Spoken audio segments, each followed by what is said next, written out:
제가 바로 이전 교회에서 사역을 할 때에는 그때는 강도사였고요. 이제 나이가 많으신 권사님들 교구를 맡아서 사역을 했었었는데 하루는 한 권사님께서 사무실로 찾아오셔서 저를 부르셨습니다. 강도사님, 권사님 부르셔갖고 이제 나아가 보니까 휴대폰에 이상이 생겼다는 거예요. 전화가 오는데 이 소리가 들리지 않더라는 거죠. 이게 뭔가 망가진 것 같은데 한 번만 봐달라고 하셔서 휴대폰을 들여다 본 적이 있었습니다. 무엇이 문제였을까요? 무엇이 문제였을까요? 맞습니다. 이게 대답을 안 해주시는 거는 청년들이나 장년들이나 똑같은 것 같아요. 농담이고요. 무음 모드였던 거죠. 소리가 나지 않는 모드로 설정이 되어 있던 겁니다. 그래서 그 무음 모드를 벨소리 모드로 바꾸어 드림으로써 문제를 해결해 드렸던 적이 있습니다. 이처럼 휴대폰에 아무런 이상이 없어도 무음 모드라면은 전화가 아무리 와도 메시지가 아무리 와도 들리지 않더라는 것이죠. 그런데 우리의 영혼도요 동일할 때가 있더라는 겁니다. 우리의 영혼이 무음 모드로 되어 있을 때, 하나님과의 관계 가운데 무음 모드로 되어 있을 때 하나님이 아무리 말씀하셔도 못 듣는 때가 있는 것 같더라는 겁니다.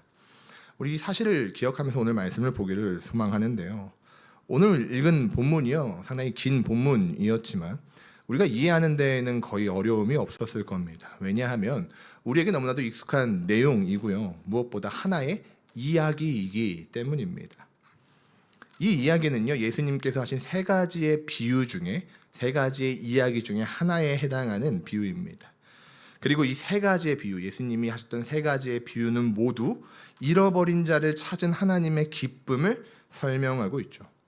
그러면 예수님은 그 잃어버린 자를 찾은 하나님의 기쁨에 대해서 이야기로 세 번에 걸쳐서 하신 이유가 무엇일까요?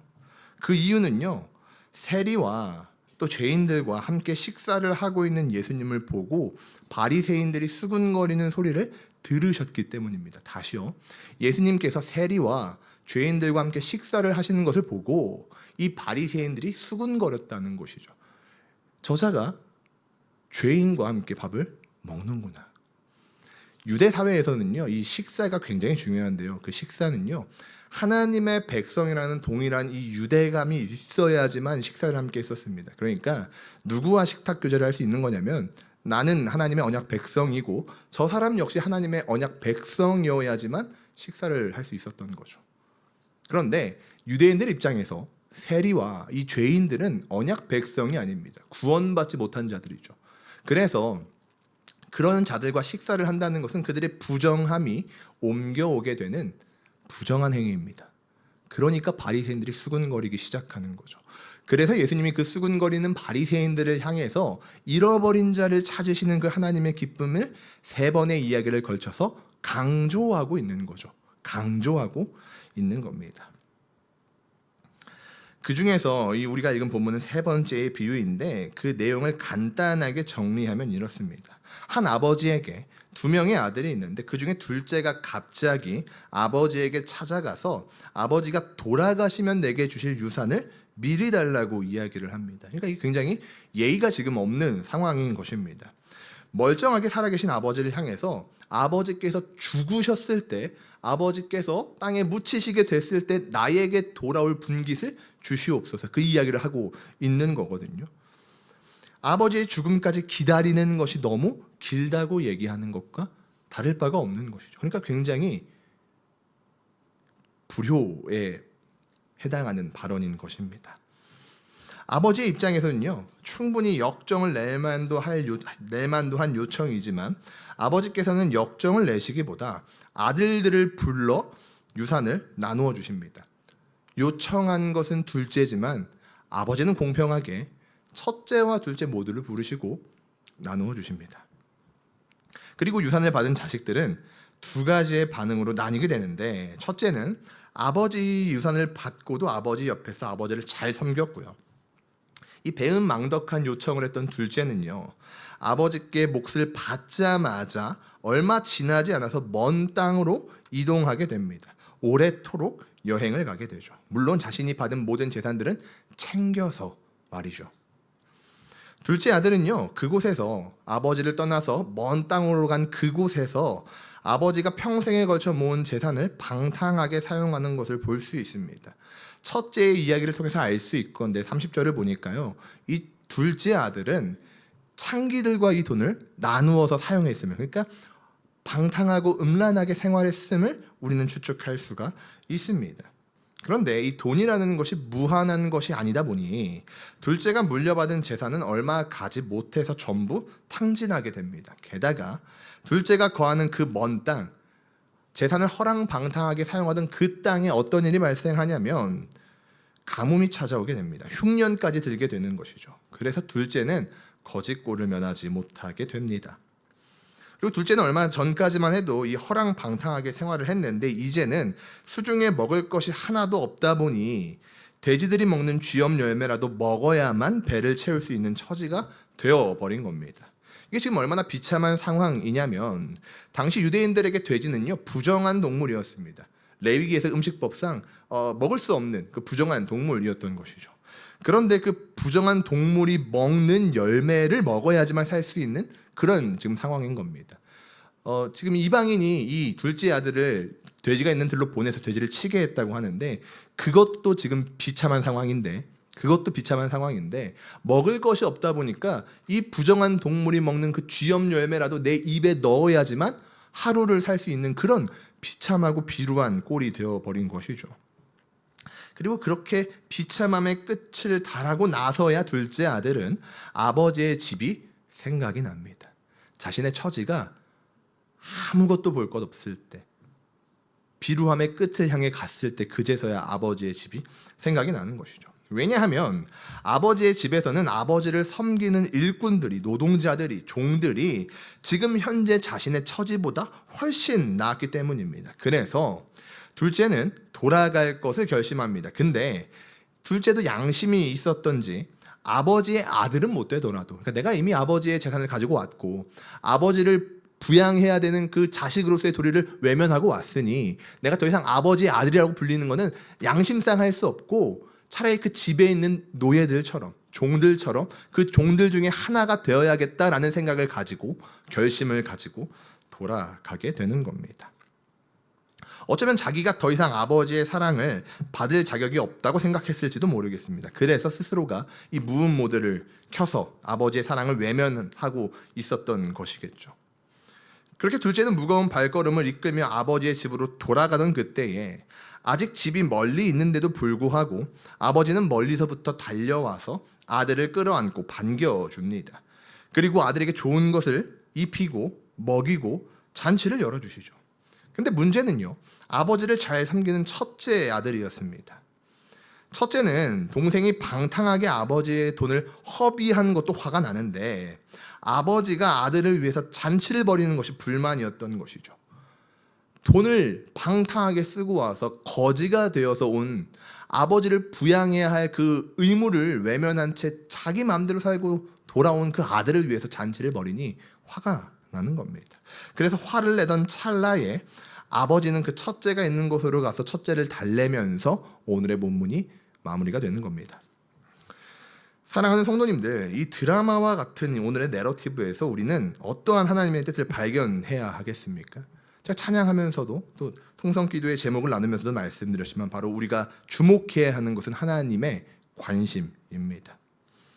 오늘 이 비유를 보니까요, 아버지의 관심이 누구에게 있습니까? 자신의 유산을 받고도 옆에서 잘 섬겨온 첫째 아들에게 관심이 있으십니까? 아니면 자신의 유산을 탕진했으나 아버지에게 돌아온 둘째 아들에게 하나님 그 아버지의 관심이 있습니까? 어느 쪽에 있다고 성도님들은 생각하십니까? 뭐 정답도 들려오는 것 같고요. 근데 우리가 보통 이런 질문을 받으면요, 이 양자택일의 오류에 빠지게 됩니다. 둘 중에 한 사람을 골라야 할 것만 같은데 정확하게 오늘 본문이 말하고 있는 것은요, 이 아버지의 관심은 어디에 있냐면 모두에게 있다는 것이죠. 첫째에게도 관심이 있으시고 둘째에게도 관심이 있더라는 겁니다. 먼저 둘째 아들을 향한 아버지의 관심과 사랑이 어디에 드러나냐면요, 본문 20절에 드러납니다. 본문 20절을 보니까요, 성경은 아직도 거리가 먼데 아버지가 그를 보고 달려가서 목을 안았다, 이렇게 이야기하고 있습니다. 이것이 지금 무엇을 의미하는 말씀입니까? 지금 아버지가 매일 같은 곳에 같은 장소에 오랫동안 기다렸다는 것을 의미하는 것이 아니겠습니까? 이 당시에 예수님이 이 비유를 하던 그 당시에, 그러니까 2000년 전에 휴대전화가 있었겠습니까? 아니면 어느 날 어떤 시각에 아버지와 아들이 만나기로 서로 서신을 주고받고 약속을 잡은 것입니까? 아니죠. 둘째는요, 아버지를 떠나갈 때도 충동적으로 떠나갔고요, 돌아올 때도 충동적으로 돌아옵니다. 내가 이렇게 살 바엔 그냥 아버지의 종으로 들어가서 먹고 자는 것만이라도 좀 해결을 해야겠다, 그 충동적인 마음으로 돌아온 거란 말이죠. 그렇게 무거운 발걸음으로 옮기고 있었는데 아버지는 그 아들이 오는 것을 보았다는 거죠. 그리고 아들보다 먼저 달려가서 아들을 안으셨다는 겁니다. 즉 아버지는 계속해서 둘째를 기다리고 계셨던 것이죠. 언제 돌아올지 모르기 때문에 같은 자리에서 늘 둘째를 기다리고 계셨던 겁니다. 그래서 둘째가 돌아올 때 달려가서 그를 안아주신 것이죠. 당신의 유산을 가득 챙겨서 이방으로 떠난 아들이 언제 돌아올까, 그 매일 같은 자리에서 아들을 기다리셨던 겁니다. 그뿐입니까? 이 아버지의 관심과 사랑이 얼마나 뜨거운지 22절에 가면 더 확장되는 것을 보게 되는데요. 스스로 종이 되기를 원하는 둘째에게 아버지는 제일 좋은 옷을 입히고 손에 가락지를 끼우고 발에 신을 신깁니다. 이것이 무엇을 의미하냐면 신분의 회복을 의미하는 겁니다. 둘째 아들은 스스로 염치가 없어서 종이 되려고 했지만 아버지는 그 아들을 아들로 맞아주시는 겁니다. 아들의 잘못을 용서하시고 종이 아니라 아들로 품어주시는 거죠. 그래서 신을 신기시는 거고 가장 좋은 의복을 입히시는 거고, 특히 이 의복은 신분을 나타내는 데 아주 탁월한 효과가 있었던 것인데요, 그 의복을 입혀주시는 거고 가락지를 끼워주시는 겁니다. 그렇게 아들로 품어주시는 것이죠. 사랑하는 성도님들, 이처럼 아버지의 관심과 사랑은요, 둘째를 향하고 있는 것을 볼 수 있습니다. 둘째의 어떠함은 아버지의 관심과 사랑을 등돌리게 할 수 없었던 것이죠. 아버지의 유산을 미리 받아서 아버지를 버렸던 그 패륜적인 행동마저도 아버지의 사랑을 꺾을 수가 없었던 겁니다. 그런 못난 아들을 아버지는 끊임없이 사랑하고 기다리시고 돌아왔을 때 품어주시더라는 거죠. 이게 둘째를 향한 아버지의 사랑이고 관심인 것입니다. 그런데 조금 전에도 말씀드렸다시피 아버지의 사랑은요, 둘째 아들에게만 임하는 것은 아닙니다. 이 아버지의 사랑은 첫째 아들을 향해서도 부어지고 있다는 사실을 우리는 기억해야 합니다. 25절 이하를 보니까요, 첫째 아들은 돌아온 둘째를 환영하는 집 분위기가 몹시 언짢았습니다.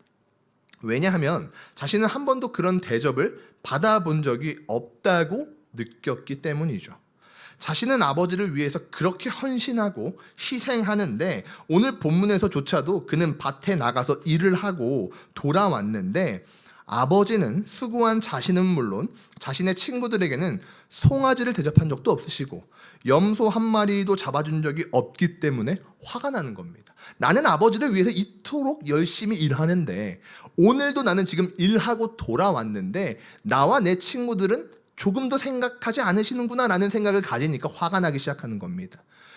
내 동생은 아버지의 모든 재산을 탕진했고 더러운 것에 돈을 썼고 자기 마음대로 아버지를 버렸으면서 염치도 없이 돌아왔는데 나는 그런 아들과는 상관없이 아버지를 보살폈고 아버지를 도왔고 지금도 일하고 왔는데 어떻게 저 아들을 더 사랑할 수가 있는가, 이 생각이 첫째의 머리에 가득한 것이죠. 그래서 첫째는 아버지를 외면하는 겁니다. 이 분노로 말미암아서 아버지의 말씀에 무음모드를 켜고 아버지의 관계를 차단해버리는 것이죠. 사랑하는 성도님들, 그런데요, 이 아버지의 반응을 우리는 기억해야 합니다. 본문 28절을 보면요, 본문은 아버지가 나왔다라고 성경은 이야기하고 있습니다. 아버지는 지금 돌아온 둘째와 많은 사람들과 잔치를 하고 계셨습니다. 그런데 잔치를 하다가 첫째를 찾아서 나온 겁니다. 첫째가 이미 돌아올 시간이 되었는데 심지어 이미 그와 함께 나갔던 종들은 들어왔는데 첫째 아들이 이 잔치 자리에 보이지 않으니까 아버지는 아들을 찾아서 나온 겁니다. 즐겁게 시간을 보내고 있는 그 와중에도 첫째를 신경 쓰고 계셨던 것이죠. 그뿐입니까? 성경을 보면요, 아버지께서 밖으로 나와서 첫째에게 권했다, 이렇게 성경은 이야기하고 있습니다. 여기서 권하다라는 표현은 간절히 부탁하다, 요청하다라는 의미를 가지고 있는 원어인데요. 즉 아버지는 지금 화를 내고 있는 아들을 찾아 나와서 부탁하고 있는 것이죠. 물론 이렇게 본문이 끝나면서 첫째 아들이 끝끝내 아버지의 부탁을 따라서 집으로 갔는지 끝까지 버텼는지 그것은 알 수 없지만, 분명한 것은 아버지는 둘째를 정죄하고 있는 첫째마저 사랑하셨다는 겁니다. 하나님 안에서 진심으로 사랑하는 강북우리교회 성도님들, 아버지께서는 첫째와 둘째 모두에게 관심을 가지고 계십니다. 그리고 아버지는 첫째와 둘째 모두와 함께하고 싶어 하십니다. 왜냐하면 첫째도 둘째도 아버지가 사랑하는 아들이기 때문입니다. 아들이라는 이유만으로 아버지에게는 귀하게 보이는 것이죠. 그렇다면 사랑하는 여러분, 오늘 우리가 함께 읽은 이 본문이 지금을 살아가고 있는, 오늘날을 살아가고 있는 우리에게는 무엇을 말하고 있는 것이겠습니까? 예수님의 비유 속에서 첫째 아들은 바리새인들, 둘째 아들은 세리를 뜻하는데, 모든 죄인을 뜻하는데, 하나님께서 보시기에는요, 바리새인도 세리도 모두 귀한 자식이라는 겁니다. 우리가 2주 전에 담임 목사님 설교에서 그 에베소서 말씀을 통해서 말씀하셨던 것처럼 모든 피조물이 하나님의 걸작품이라는 말이 이것과 동일한 맥락인 것이죠. 하나님이 보시기에는 바리새인도 세리도 동일하게 하나님의 사랑을 받아 마땅한 피조물이라는 것입니다. 그것을 말하고 있는 것이죠. 우리는 이 바리새인이 표면적으로 드러난 교만과 그들의 행태를 보면서 그들을 저주하고 그들을 나쁜 사람으로 여기곤 합니다. 물론 바리새인들이 악한 행동을 했었던 것은 사실입니다. 그러나 그럼에도 그들 역시 하나님이 창조하신 작품들이며 하나님의 사랑을 받는 자들이고 하나님께서 구원하시기를 원하는 자들이라는 겁니다. 우리는 오늘 본문 속에서 그것을 깨달아야 하는 겁니다. 그리고 바리새인이나 세리나 하나님 앞에서는 동일하다는 것을 깨달아야 합니다.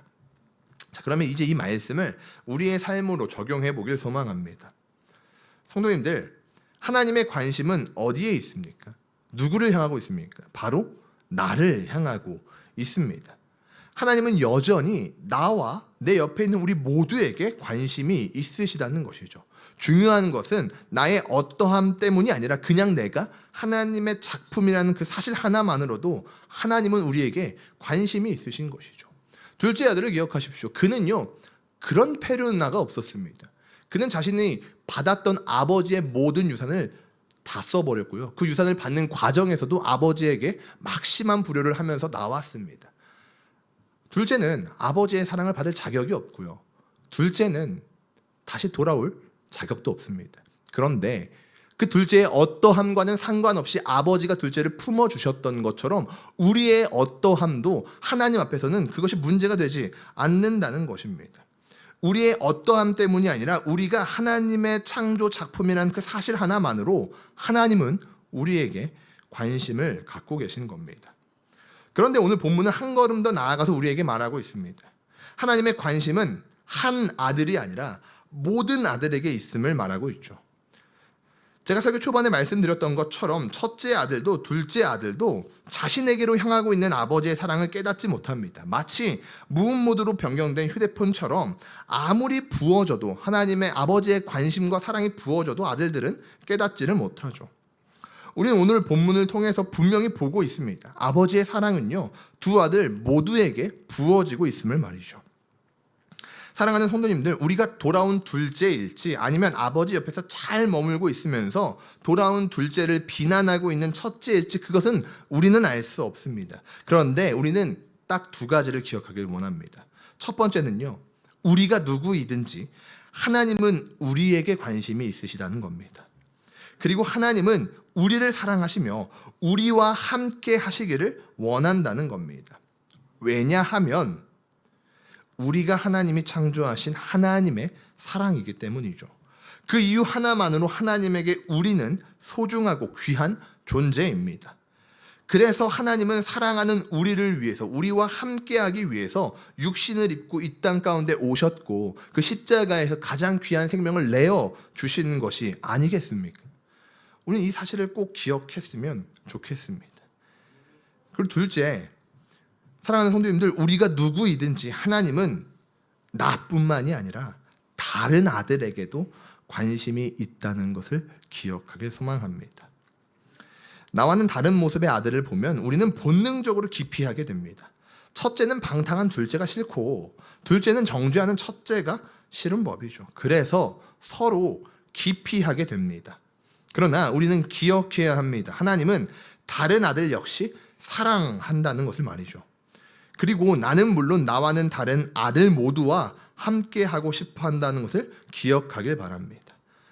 하나님이 당신의 백성을 사랑하는 증거이자 당신의 백성과 함께하기 위한 은혜의 성육신과 십자가의 구원은 나와 더불어 그 다른 아들을 위한 것임을 기억합시다. 말씀을 맺길 원합니다. 오늘 예수님의 비유를 통해 우리가 알 수 있는 사실은요, 하나님께서는 바리새인도 세리도 모두 사랑하신다는 것입니다. 그리고 그들 모두와 함께 하기를 원한다는 것이죠. 거듭 부르고 있지만 진심으로 사랑하고 존경하는 성도님들, 저는 우리가 이러한 하나님의 마음을 바르게 이해했으면 좋겠습니다. 싫은 사람이 왜 없겠습니까? 생각만 해도 짜증이 치밀어온 사람이 왜 없겠습니까? 하나님 제발 저 사람을 좀 어떻게 해주시길 바라는 그 사람이 왜 없겠습니까?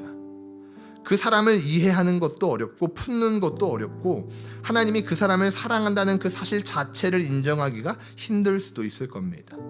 어디 그뿐입니까? 때로는 나의 무능함과 연약함이 지겨우리만치 싫을 때도 있겠죠. 매번 실패하는 스스로가 어리석어 보이고 매번 동일한 죄를 짓는 스스로가 역겹기도 할 겁니다. 하지만 성도님들, 하나님은 여전히 하나님의 자녀들을 사랑하고 계십니다. 사랑받을 자격이 없어 보이는 그 사람도, 우리도, 나 스스로도 하나님은 여전히 사랑하십니다. 그래서 하나님은 예수님을 보내셨고 예수께서는 그런 우리 모두를 위해서 십자가에 달리셨습니다. 그런데 사랑하는 성도님들, 우리는 지금 무슨 상태입니까? 우리의 신앙도 이 두 아들처럼 무음 모드로 되어 있지는 않습니까? 하나님은 지금도 우리를 부르십니다. 내 사랑하는 아들아, 내 사랑하는 딸아, 나는 너를 사랑한다. 나는 내 자녀 모두를 사랑한다. 여전히 우리에게 그렇게 말씀하고 계시죠. 그런데 우리가 무음 모드를 켜놓고 계속해서 사랑한다 말씀하시는 그 음성이 들려와도 무시하고 있지는 않습니까? 사랑하는 성도님들, 이제 우리 이 신앙의 무음 모드를 해제합시다. 나의 삶을 회개하고 기도의 말씀을 통해서 하나님의 음성을 들읍시다. 혹시 이 자리 가운데 스스로의 연약함과 부족함 그리고 더러운 죄성이 두려워서 이 무음 모드를 해제하지 못하겠다면 기억하시길 바랍니다. 하나님은 둘째 아들이 돌아왔을 때, 아버지는 둘째 아들이 돌아왔을 때 먼저 달려가서 그를 안아주셨습니다. 반대로 자존심과 나의 의 때문에 무음 모드를 끌 수가 없다면 기억하시길 바랍니다. 아버지는 첫째 아들 곁에서 그의 완악함을 어루만지시며 부드럽게 말씀하셨습니다. 고로 우리 이 시간 함께 결단하면서 기도하시길 소망합니다.